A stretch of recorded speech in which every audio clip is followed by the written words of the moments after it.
Hello my beautiful friends, and welcome back to another video. So today I thought it might be fun to share some clips that I've gotten over the week and just talk, have a little chit chat about slow living. Why do I use the term slow living on my channel, and what does it even mean to me? I can assure you I'm not saying it just to sound trendy. It definitely has a very important meaning in my life. So I'm going to share that with you today, and why I think everyone and anyone should at least try to approach life with a more slow living type of mentality and heart change. And if that's not something that sounds interesting to you, I would still encourage you to stick around for today's video, because I took the kids to the zoo this week and I saw a monkey with the cutest hairdo I've ever seen in my life. So if you want to see that too, I definitely encourage you to stick to the end and watch the whole video.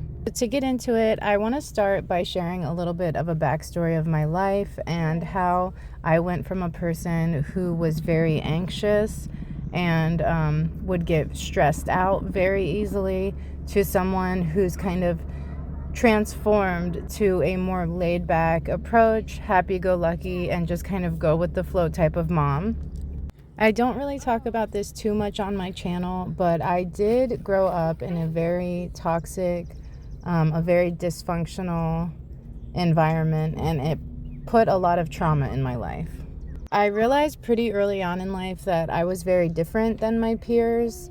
I had a lot of emotional baggage that it didn't seem like my friends really carried. But it wasn't until my late 20s, early 30s that I really started to dive in with some self-reflection, and I could kind of start to see how that trauma manifested itself in my life and how the type of person I was and my reactions to situations was kind of moved by that. And I really didn't like a lot of things about myself, if I'm being honest. I carried a lot of toxic traits, a lot of unhealthy learned behaviors, and definitely a lot of anxiety associated with being overwhelmed and just feeling like life was too much to handle.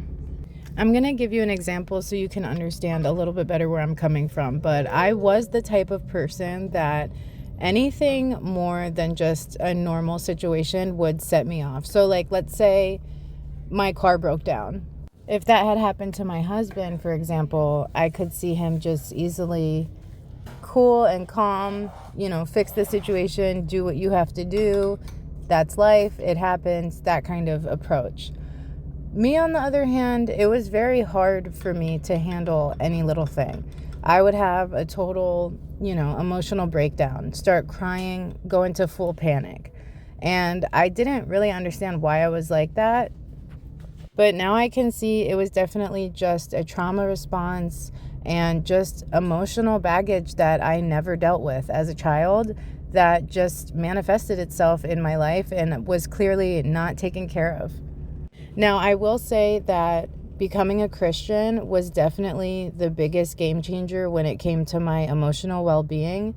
Once I got right with my Creator, it did help with the healing process. I realized that we were all just sinful people living in a sinful world.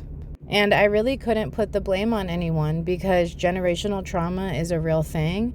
And ultimately, I had a father that was greater than all of this and that loved me.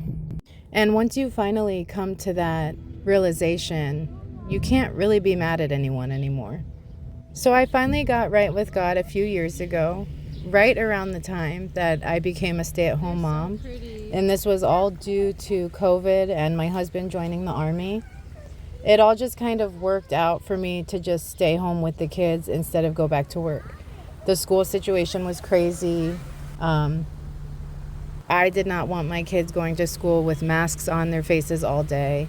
And it just didn't make sense. My husband obviously is in the Army, so his schedule is crazy. He has to leave all the time, and then you have to coordinate that with your job. So we realized that it just made more sense for me to stay home with the kids, and I was happy with that. But of course, when you're a stay-at-home mom to multiple kids, it's not easy. It really isn't. I can compare my life before to when I would work, and we did opposite schedules.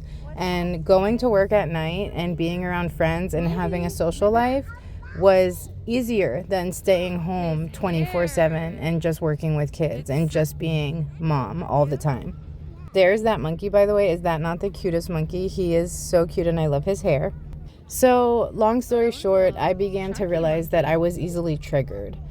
Let's say my kid spills his glass of milk on the table and it goes everywhere. Or, my daughter's being disobedient and I've had to tell her something for the 5th time that day. Or I'm just overstimulated by all of the noise and all of the touching and all of the chaos. I was getting triggered and I was lashing out on my kids, and it wasn't a good feeling. I wanted to be a nice mom. I wanted to be a patient mom, a loving mom, an understanding mom. Something that I realized is now that I've decided to be home with my kids all day and they're no longer in the care of anyone else, it's really important that I get my stuff together and raise them right. Because just like I have a bunch of trauma and emotional baggage that I have to deal with now, I don't want to do that same thing to my kids. But I will say that slow living and the Christian life do go hand in hand.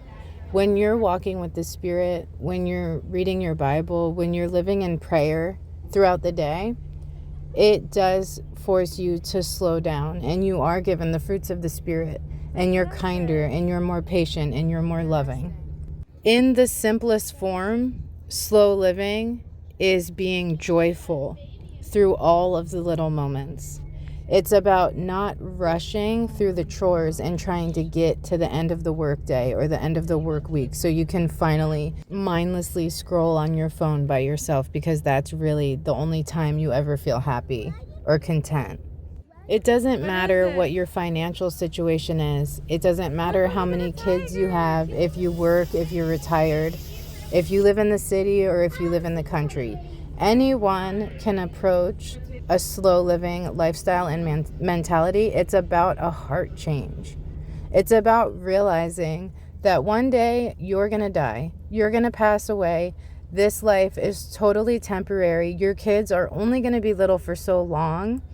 And all of these little moments are what pieces your whole life together. And you can't live just waiting for something to happen.